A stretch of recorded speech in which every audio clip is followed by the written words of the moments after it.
Vous allez bien? Voilà. Je me rends compte que j'ai oublié mes lunettes et pourtant j'avais dit à Estelle que je ne dois pas oublier mes lunettes, mais je les ai oubliées. J'espère que ça ira pour lire.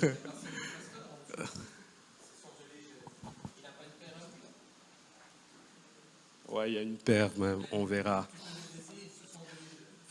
On verra. Ça me rappelle, en fait, cette semaine, j'étais à l'UNIF pour... je passais un test et je rentre dans l'auditoire et je devais écrire une rédaction. Et mince, j'avais pas mes lunettes. Je regarde à ma gauche, il n'y avait personne, à ma droite, mon voisin de droite, je regardais s'il avait deux paires de lunettes, mais rien. Je me dis, bon, tant pis, Seigneur, fais-moi grâce. C'était pas évident, mais j'ai quand même pu déjà comprendre le thème et pouvoir ensuite faire ma rédaction.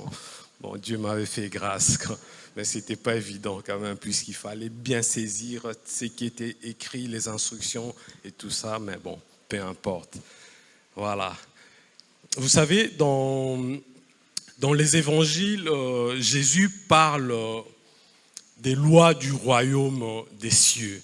Et en parlant des lois du royaume des cieux, il utilisait des paraboles. Vous savez, déjà c'est quoi une parabole? Le terme hébreu c'est machal, donc ça veut dire être comme. Ça renvoie à l'idée d'une comparaison. Et en grec c'est parabolé, donc littéralement, ça veut dire j'étais à côté. Donc ça fait appel à un enseignement en utilisant une comparaison, mais pour exprimer une réalité. Et vous savez, Jésus était un enseignant hors pair. Et Jésus, en utilisant les paraboles, il utilisait des histoires qui, de prime abord, paraissaient simples, mais pourtant riches d'enseignements. Pourquoi? Parce que Jésus voulait en fait parler à notre cœur et non à notre intelligence. Vous savez, les gens qui sont très rationnels, quand vous leur parlez comme ça pour toucher leur intelligence, ça n'aura aucun effet. Mais quand vous leur parlez, vous touchez leur cœur directement et là, ils vont comprendre. Et moi, j'étais étonné, puisque nous, des fois, bon, maintenant, on utilise le micro, hein, puisque moi, sans micro, si juste l'accueil peut me donner une bouteille d'eau, s'il vous plaît. Vous savez, nous, on utilise le micro pour pouvoir parler à des foules, à des gens. Bon, c'est vrai, Jean, quand le micro ne fonctionne pas, il dit oui, il n'y a pas de problème, j'ai une voix qui porte. Moi, je ne saurais pas le faire. Mais Jésus avait une voix qui portait. Et vous savez, j'avais même réfléchi quand j'étais en Israël et j'étais à l'endroit où Jésus a fait le sermon. Les sermons de la montagne. Et cet endroit, Jésus avait rassemblé des foules. Mais vous vous imaginez comment Jésus a pu enseigner les gens? À l'époque, je ne pense pas qu'il y avait des micros. Mais Jésus, c'était un enseignant hors pair et un ingénieur. Puisque l'endroit où Jésus donnait son enseignement était constitué de telle façon que quand Jésus parlait, sa voix portait et des foules entendaient tout l'enseignement que Jésus donnait. Mais finalement, pourquoi je vous parle de ça? Pourquoi je vous parle de la parabole? Parce que en fait, mon message, on va lire dans Luc 16, à partir du verset 19.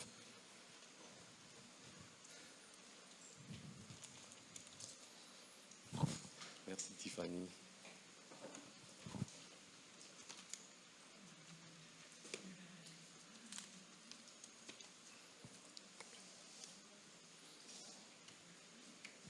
Voilà.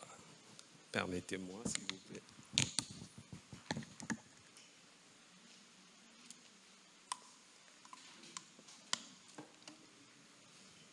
Donc j'ai dit Luc 16 à partir du verset 19. Il y avait un homme riche qui était vêtu des pourpres et des fins lins et qui chaque jour menait joyeuse et brillante vie. Un pauvre nommé Lazare était couché à sa porte, couvert d'ulcères et désirait de se rassasier des miettes qui tombaient de la table du riche.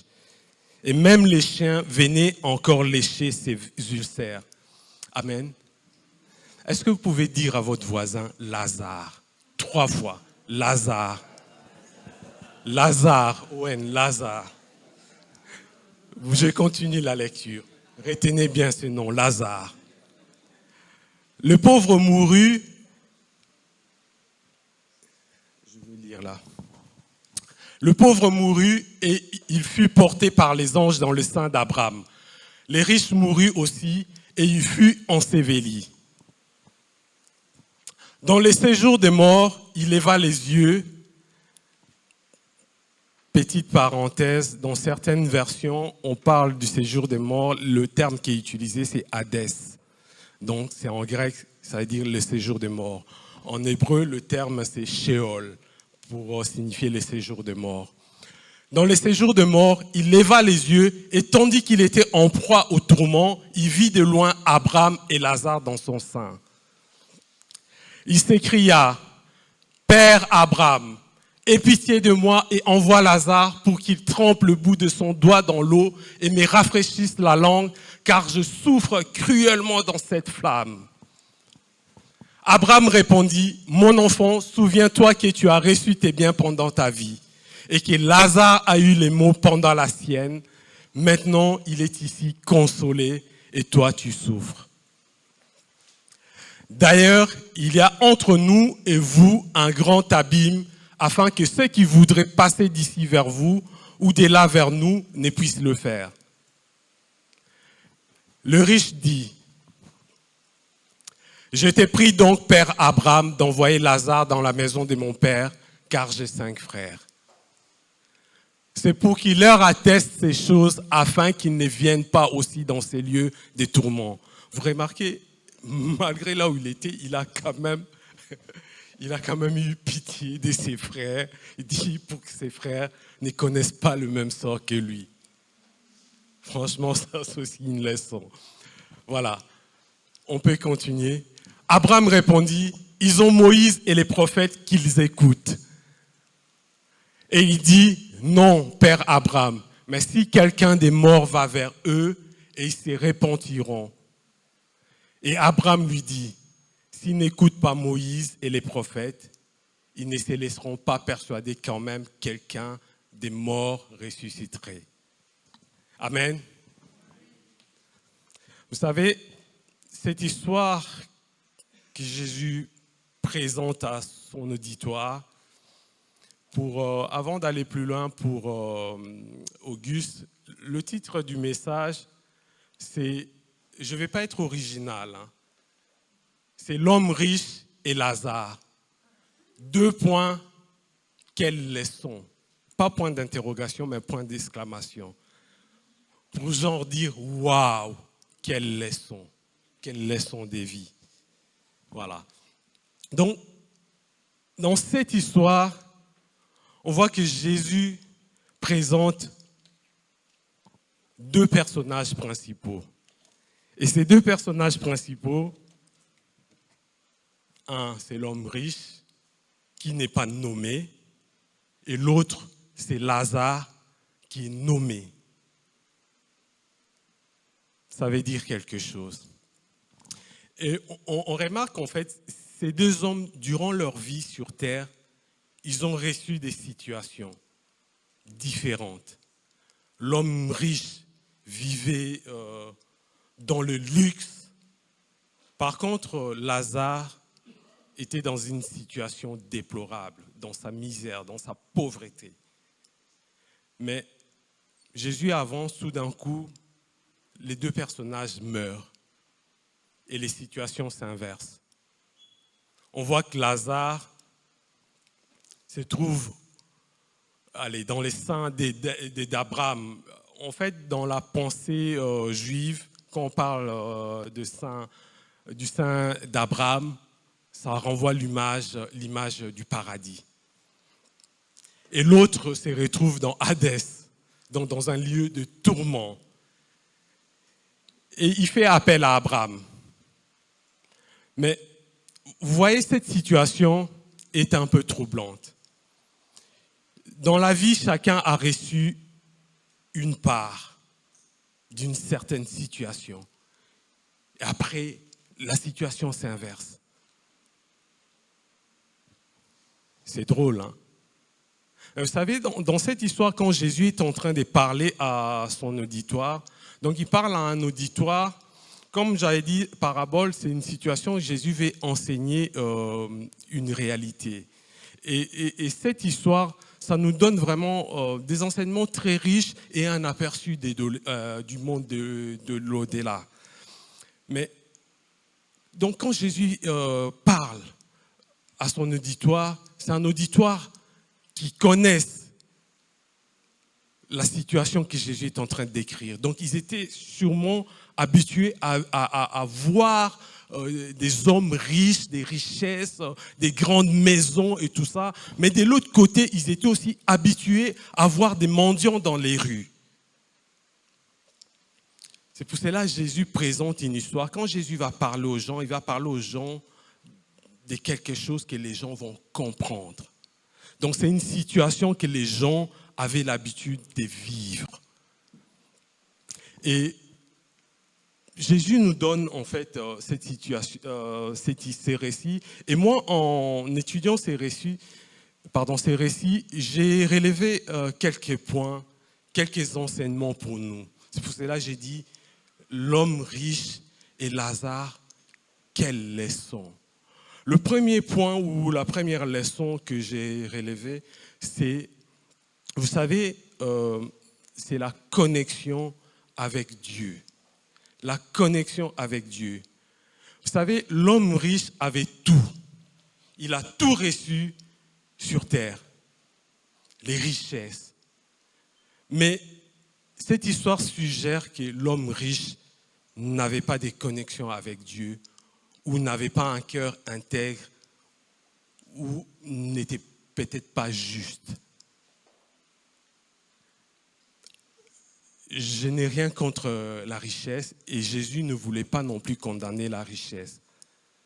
Mais il voulait marquer un point, que l'homme riche n'était pas juste.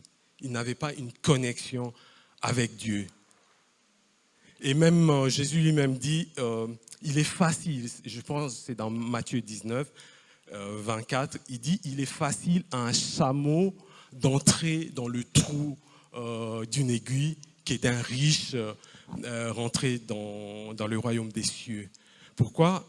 Parce que l'homme riche a tourné son regard, a fixé ses yeux sur les richesses matérielles et non sur l'essentiel, sur Dieu, sur le royaume des cieux. Mais Jésus n'est pas contre la richesse. On a la preuve. Abraham, le père de la foi. Parce que quand Jésus parle aussi d'Abraham dans son histoire, les Juifs savent que Abraham, comme nous, on considère Abraham comme le père de la foi. Mais non seulement il est le père de la foi, mais dans la pensée juive, quand on parle d'Abraham, c'est le symbole des justices. C'est là où l'histoire suggère que l'homme riche n'était pas juste. Et Jésus ne veut pas marquer ou pointer du doigt la richesse. Non, loin de là. Puisque dans la Bible dit, Abraham, notre père de la foi, était très riche. Très, très riche. Donc, ce n'est pas contradictoire. On peut être riche, on peut être chrétien et très riche. Et d'ailleurs, vous pouvez faire bénir votre frère, lui dire, je te souhaite d'être très riche. Moi, je reçois. Amen. Amen. Je reçois, Papa Jo. Merci. Parce que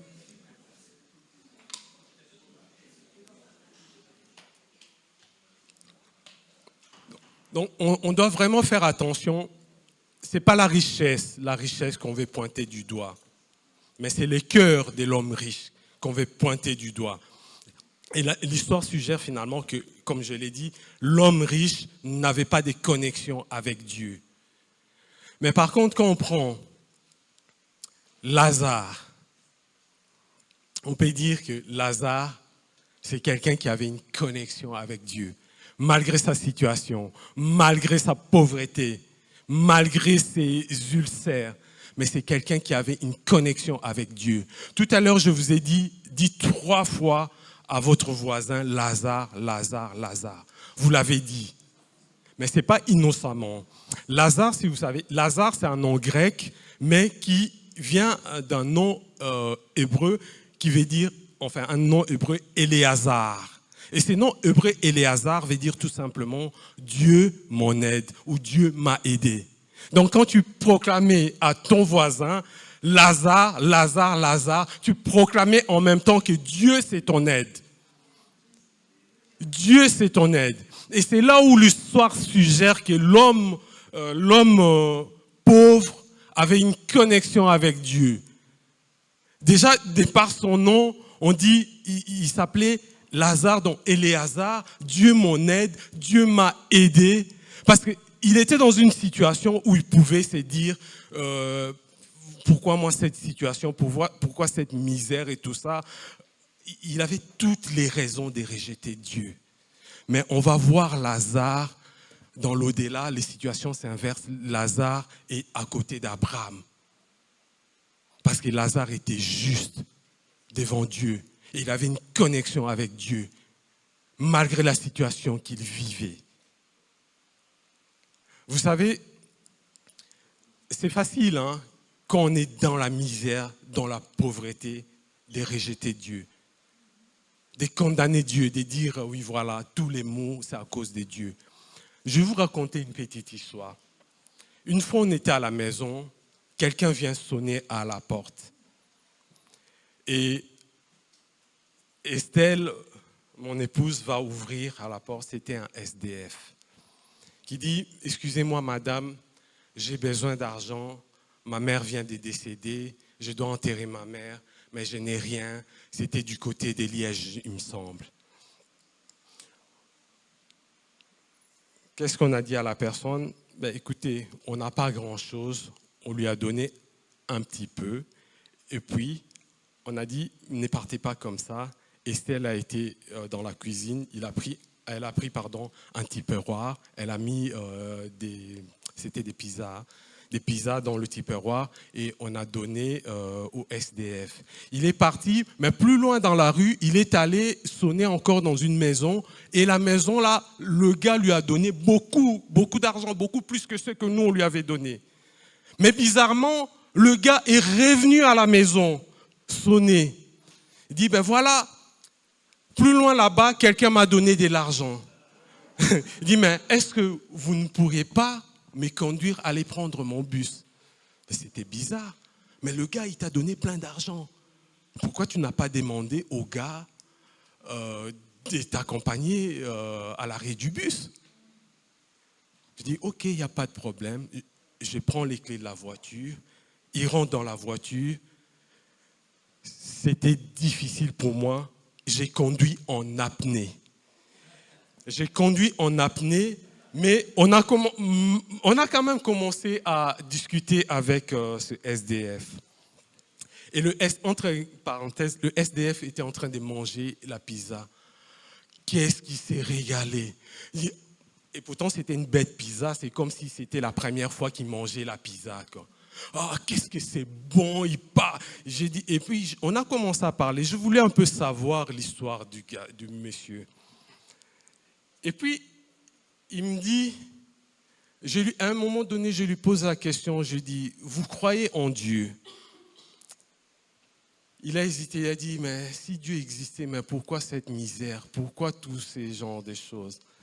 La question classique quand on souffre, la question que le monde se pose aussi souvent.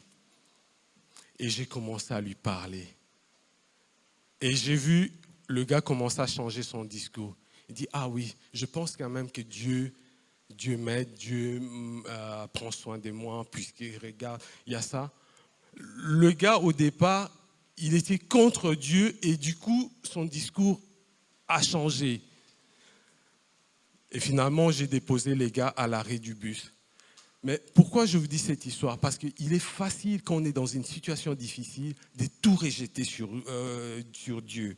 Lazare avait les raisons de rejeter tout sur Dieu. Mais il ne l'a pas fait. Il ne l'a pas fait. Malgré la situation qu'il avait, il est demeuré connecté à Dieu. Il est demeuré connecté à Dieu. Et quand Jésus nous parle de cette histoire, il nous dit, peu importe la situation dans laquelle on se trouve, n'oublions pas notre connexion avec Dieu. N'oublions pas notre connexion avec Dieu.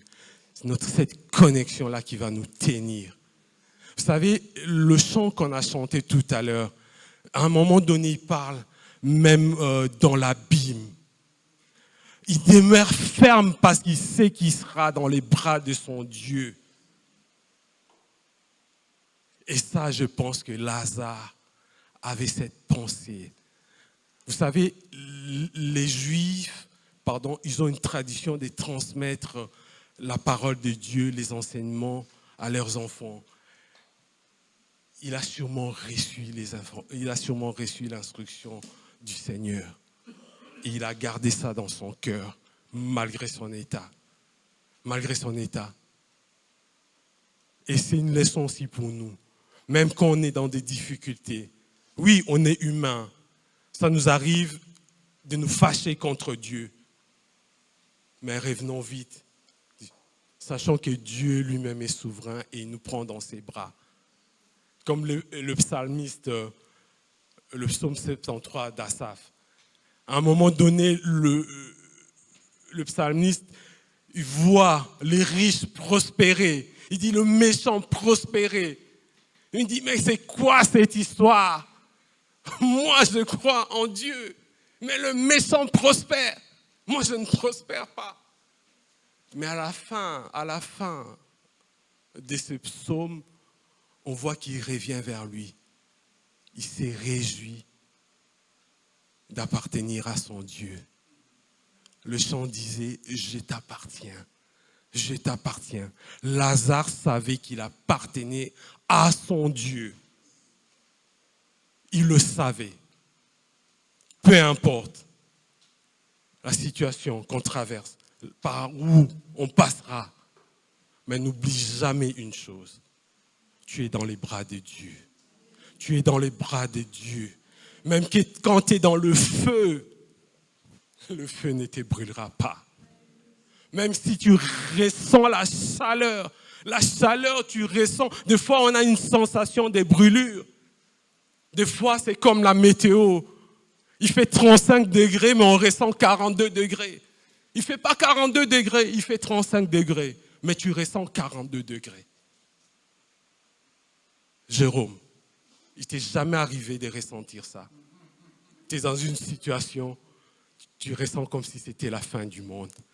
Mais Seigneur, et pourtant je sais que le Seigneur a fait beaucoup de miracles dans votre vie, dans vos vies, pardon.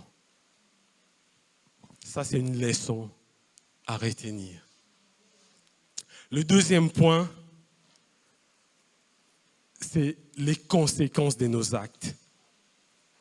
À un moment donné, quand j'ai préparé ces messages, je voulais intituler ces messages « Les conséquences de nos actes ». Mais le Seigneur m'a dirigé autrement. Il m'a dirigé, il a dit voilà, il y a les leçons, les points par rapport à ces textes. Il y a les points par rapport à ces textes. Ne te focalise pas sur un seul point. Mais ce deuxième point, c'est les conséquences de nos actes. Vous savez, l'homme riche était très riche. Il vivait bien. Il avait l'occasion de faire du bien. Il avait l'occasion d'être en connexion avec Dieu. Avec sa richesse, il pouvait facilement prendre soin de Lazare. Mais il ne l'a pas fait. Il a vécu une vie de telle sorte que dans l'histoire, on voit les conséquences.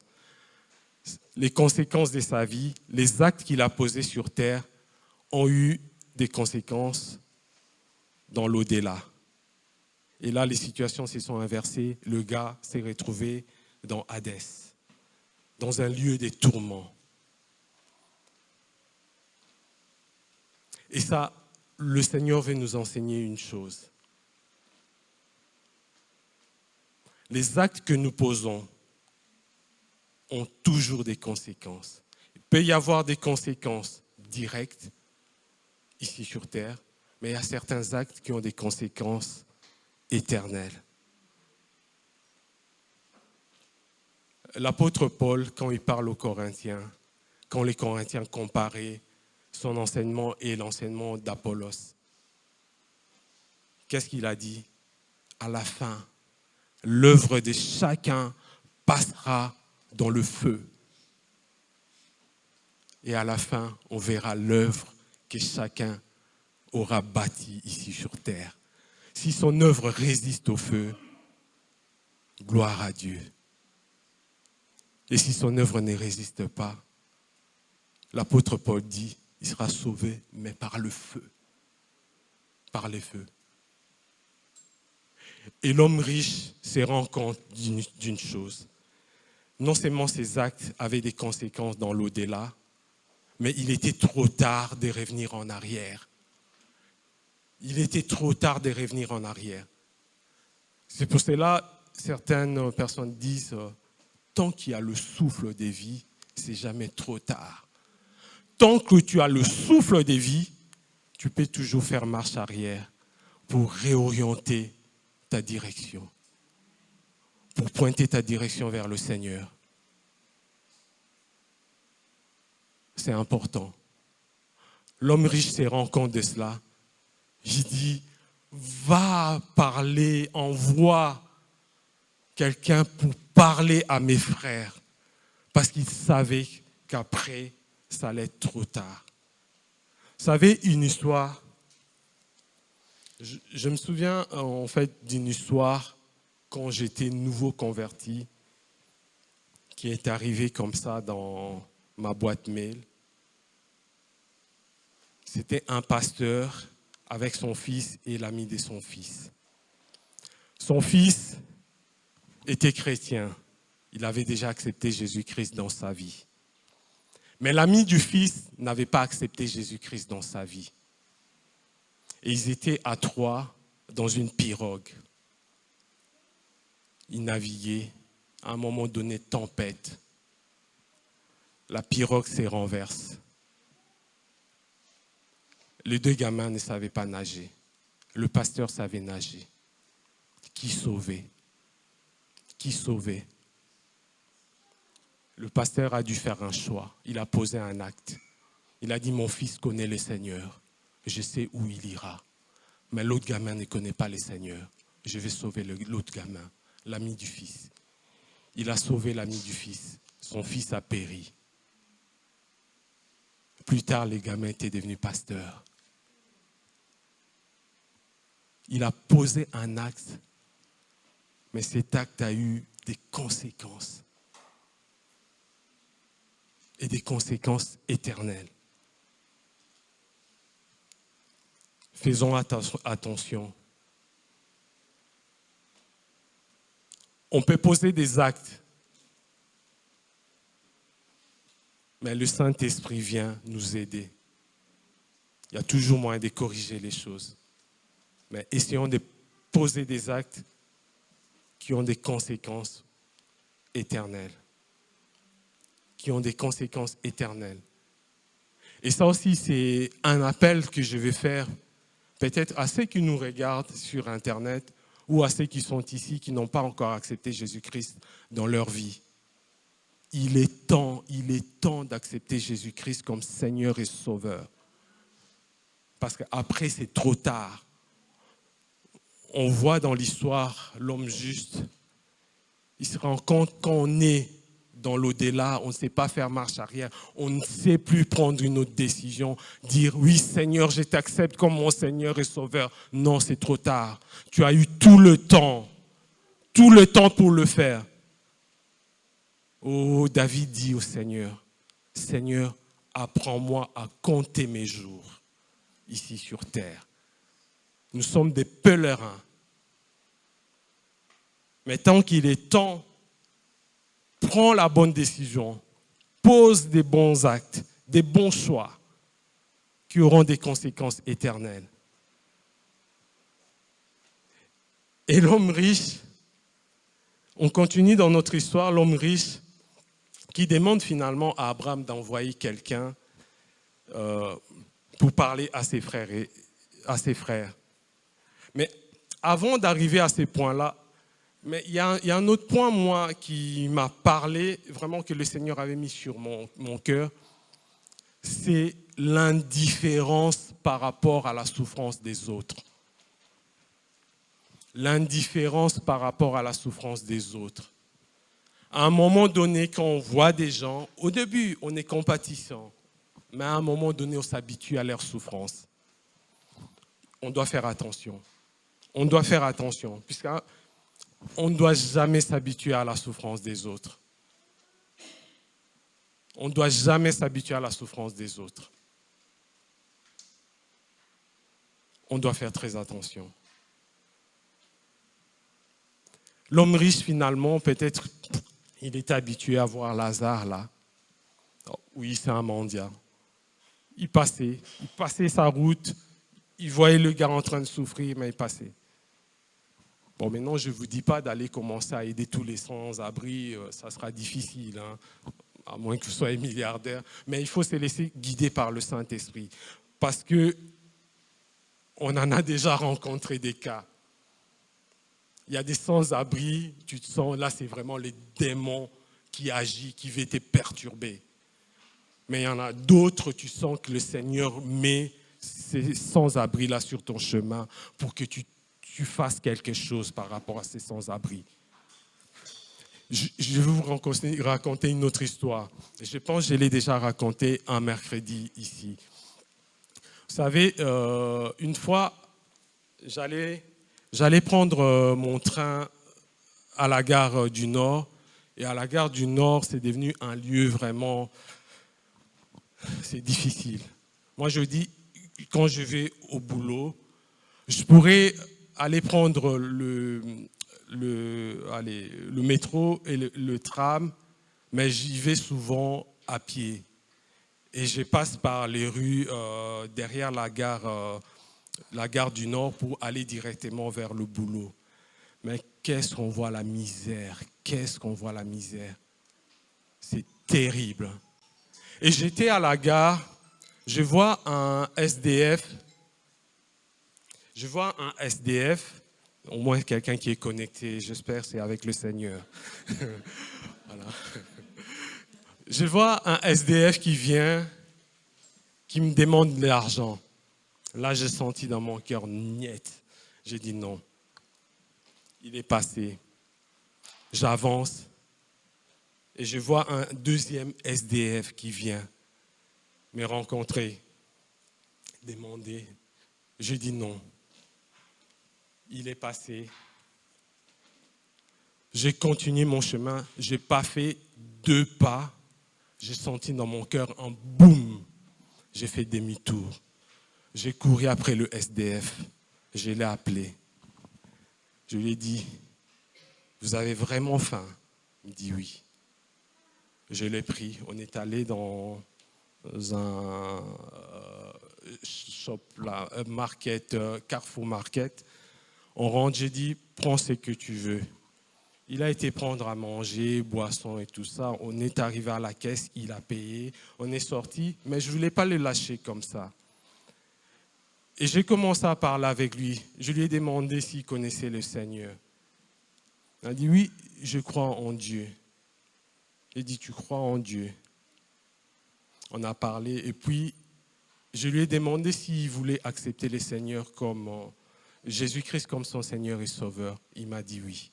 Donc on a fait la prière avec lui. Il a accepté le Seigneur comme son Seigneur et Sauveur. Et puis je lui ai dit, je ne vais pas te laisser comme ça. J'ai pris une feuille et un bic. J'ai écrit une adresse. Je lui ai donné l'argent.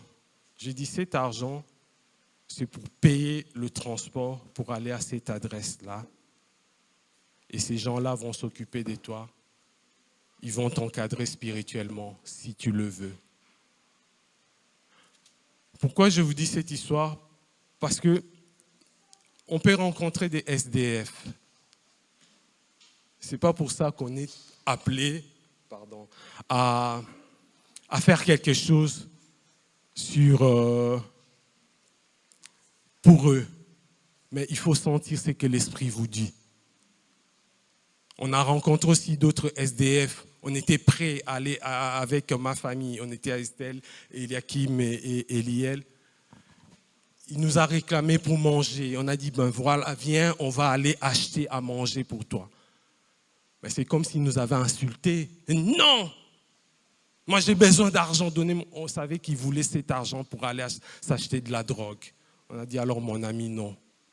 Mon ami, non. On est prêt à t'aider, à t'acheter à manger, puisque tu as réclamé que tu avais faim. Mais on veut te donner à manger et tu nous dis non, tu réclames l'argent. Donc, on doit savoir discerner aussi les choses. Je vois que l'heure avance. Le dernier point, c'est le point que j'avais touché tout à l'heure quand l'homme dit à Abraham d'envoyer quelqu'un pour parler à ses frères. Qu'est-ce qu'Abraham va répondre? Tu peux mettre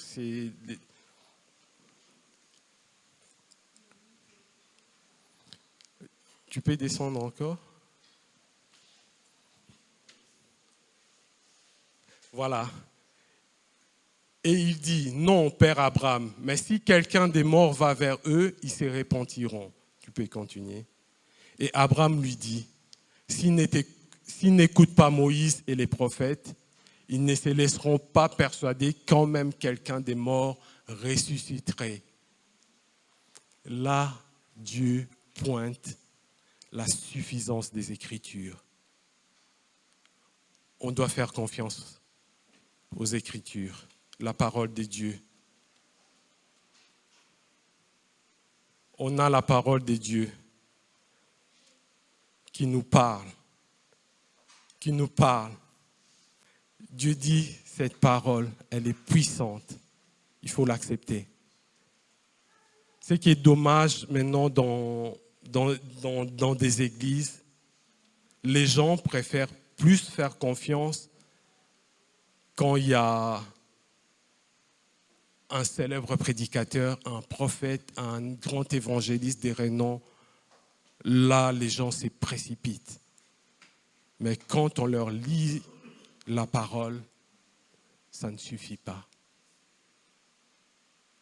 Faisons confiance à la parole. Dieu a mis ses serviteurs et servantes pour nous. Mais ses serviteurs et ses servantes s'appuient sur la parole de Dieu. Que Dieu vous bénisse.